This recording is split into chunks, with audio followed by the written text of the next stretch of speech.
गावाकडे ना 4 वाजल्याच्या नंतर आहे ना सगळ्याच्या घरातले कामं एकसारखेच राहतात. कारण की सकाळी धुतलेले कपडे वगैरे आहेत ना, ते सगळे घेऊन यायचे खाली अगोदर आल्यावरती सगळ्या घड्या वगैरे मारून सगळे व्यवस्थित जागेवरती ठेवून द्यायचे. जेणेकरून सकाळी उठल्यावरती आहे ना, अंघोळ झाल्यावरती सगळ्यांना आपापले कपडे व्यवस्थित जागेवरती भेटले पाहिजेत.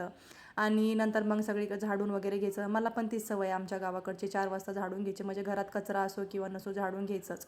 तर झाडून वगैरे घेऊन झालं की मग मस्तपैकी सगळ्यांनी एकत्र बसून चहा घ्यायचा आणि मग संध्याकाळचे जे कामं असतील ना ते कामं करून घ्यायचे. भाजी भाकरी ते सगळं नीटनेटकं व्यवस्थित करून ठेवायचं आणि संध्याकाळच्या वेळेला ना थोडंसं बाहेर बसायचं. म्हणजे आजूबाजूच्या बायका पण येतात, मस्त गप्पा वगैरे होतात.